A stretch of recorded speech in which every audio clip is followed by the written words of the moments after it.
Nestled in historic downtown Apex, there's a place where you can experience the wonders of craft beer. Enjoy a wide selection of beers from North Carolina, the U.S., and around the world. And it's only at the Beer Dispensary.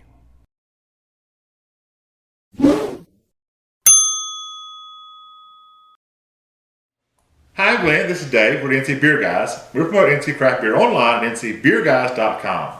We do these videos to introduce you to some of the great new beer that might be available statewide, maybe to a new brewery, maybe to a new brewer. You just never know what you're going to learn from the NC Beer Guys. That's right. Today we're revisiting one of our favorite breweries, the Fullsteam Brewery over in Durham, and we're drinking one of a series of 3 beers they call the Igor. And this happens to be Igor, actually Señor Igor, not Igor Senior, Igor Senior. It's not Igor. I don't think so. And as you guys know, of course, Fullsteam is located in Durham, is a production brewery and tavern inspired by the agriculture and culinary traditions of the South. Fullsteam says, quote, "In the past years, North Carolina's beer selection has flourished, but we have yet to develop a true Southern craft personality. Fullsteam's mission is to craft this identity, to create a distinctly Southern beer style that celebrates the culinary and agricultural heritage of the South."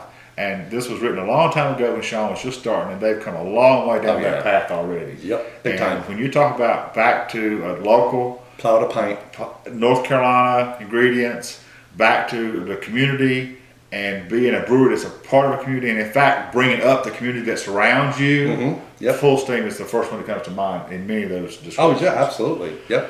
So the Igor is Fullsteam's delicious bourbon barrel aged imperial stout. The Señor is. It's a smooth, silky intent at 9%.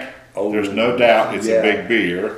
Fullsteam also brews the Igor 2 other variants, the quote regular Igor, which is that's their regular stout, and then the Son of Igor is a non-barrel aged version. And the Señor is on tequila barrels. Oh, and this is ridiculous when you hear about with this. Mexican spices. Yeah. So we've got Igor, which is the regular bourbon barrel aged imperial stout. Then we've got Son of Igor, which is the non-barrel version, and then we've got the Señor Igor. And where did I see?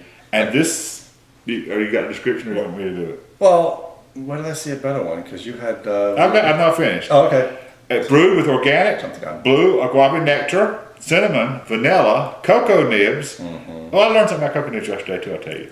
4 different kind of chili peppers. Now I don't know any chili peppers. Ancho, Chipotle, Pasilla, and Guajillo. Guajillo? Maybe. That's my poor attempt at Spanish. That's right. In addition to these ingredients, it was aged in tequila barrels instead of bourbon barrels. Combined, this beer has many of the same flavors as the other 2 Igors, but with the addition of a deep, rich earthiness from the spices and the chili peppers and a fantastic tequila twang. Oh boy. So this could be wonderful. This could be scary as hell. Yeah, it could be. We'll see. We'll see. But we're all about trying something that you don't know if you don't like it or not. I mean, you guys who follow us and drink behind us, you need to think, you like us drink things that you don't know you're gonna like. Yep. Dave looks like he wants the very last drop of that one. He likes that. But I said, I read the description, it's kind of scary. So if the regular Igor is 9%, is this one also 9%? Should be in there somewhere. 11.5. This one is 11.5. Oh, wow. Yeah. Con mucho gusto. So if it's Igor, I wonder if this is brought to you by Igor. It was brought to you by Abby Normal. It's not Igor. Oh, 50 IBUs. Okay. That's not really that. No, it's not. It's not that hoppy. So what's the aroma like? It promises to be wonderful. Well, chili, any pepperiness coming through? Heat in the aroma? No. I have no. No, maybe not. My aromification. It's kind of the aroma is just a kind of a regular stout. Aroma. I'm trying to sniff something out of here, and it ain't working for me. I don't know what I'm doing wrong. You get some dark chocolateness and some. I think you do sense the darkness out of it. Oh yeah, you get it has a definite. Well, you've said it. A stout kind of an aroma, which would be the chocolate coffee kind of thing. Right. But it's not strong. It's not a strong aroma. So And it doesn't smell like tequila yet. No tequila. Oh, but there it is. Oh. So, go ahead. Okay. Multi-layered. I got chocolate and then kind of a sweet pepper flavor in it. It wasn't a hot pepper kind of thing. It was more like ice is kind of a sweet pepper thing. But it hits you. It does. The hotness, I think, it's not like some which are on the back of the tongue. It is a true heat from the pepper, but it's not your first impression. But I get some heat. No, I don't get any heat. You don't get any heat. I don't get any heat. That's our different palates. And as we've said before, every drinker It's different. has a different palate. Yep. And a different reaction to the same beer. Yep. This beer and every beer may be exactly what the brewer describes, may not be, but it may be. That doesn't mean you're going to sense all the nuances of that beer. No, absolutely Because not. Dave and I have seen too many times where, for instance, on chocolate and on vanilla and some other spices, Yep. we just don't sense the same beer the same, out of the same bottle, the same temperature, No. obviously the same things. Everybody's different. Everybody's palate's different, and that's why beer, like everything else that involves flavor, is very subjective. And I think one of the first impressions of this is the tequila and the peppers. See, and I didn't get that. Right. I think it's got a wonderful, as they describe it, tequila twang. There's that bite of that tequila-ness. I got the tequila is sitting on the back of my tongue. As you drink it, it kind of rides and stays there, which is really kind of cool. Right. But I still had the initial, it was chocolate, then a sweet pepper flavor to me, and then the tequila is just kind of sitting there. Which was nice. It's different because I always wanted, this is the first tequila barrel aged beer that I've had. I've had rum, whiskey, but I haven't had tequila yet. So this is the first one with tequila. Tequila! No worm floating in it, right? No. I think this is just excellent. I thought it might be too much for me, actually. No. I think it's got a nice rounded flavor. And it sets it apart from other stouts. Oh, very much so. Very much so. We have a lot of beers, and you can make a pure stout, a pure porter. Follow what you consider to be a base recipe, and then of course you build from it.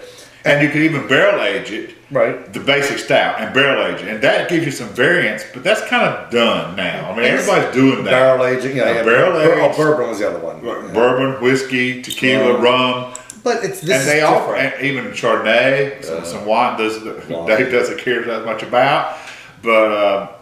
So the barrelness often presents the differenceness, but they've gone now on top of the barrel aging in a different barrel, not a bourbon barrel, but a tequila barrel. But also the peppers. Right. It's adding all these different things to come up with a nice, unique flavor, and it really works well. And I'm looking back at the description now with the cocoa nibs, chocolate, and cinnamon. I'm not getting cinnamon. And the more, like I said, the tequila builds, and not builds. It's basically it's because it's sitting on my tongue, in the back of my tongue, and it's just resting there, going, okay, what's your next sip? And it's it's actually kind of pleasant to have that. But I don't feel like the peppers do that. The peppers don't seem to be getting more prominent or more hot. So I don't think the oil is retained. Your pepper sense. No, kind of just goes with each swallow, each sip, and I think it's very pleasant. But it doesn't build up the heat in your mouth like some do. And I've got zero heat, and I think we kind of know about pepper beers, so I know about the buildup. But not up front heat beers, pepper beers, because ours is not that. Well, it's still a heat beer. Yeah, but it's different than this. My impression of that pepper and these are very different. Yeah, well, and they're using totally different ones, and I'm not sure what those last two are. Right, and one is that Chipotle, of course, usually gives you a smokiness. Yes. Right. Oh, Chipotle's awesome. So I think this is excellent, and it's very unique. Yep. I think we've maybe already said that. Yep. But we should not be surprised that it's very unique coming out of Fullsteam. That's right. Because if you want to talk about, and of course, lots of people are doing unique things now. Mm-hmm. But one of the guys who really cut the unique card early on in North Carolina was Sean, and the other guys at Fullsteam. Yep. And they ought to take some credit for that. And, Yep. and they're always coming out with something new and wonderful. And we encourage you to get over there and experience Fullsteam. Yep. It is an experience. Yes, it is. And drink their beer whenever you get a chance. Yep. So this is David Glenn for the NC Beer Guys, reminding you to drink local and keep your beer dollars in North Carolina.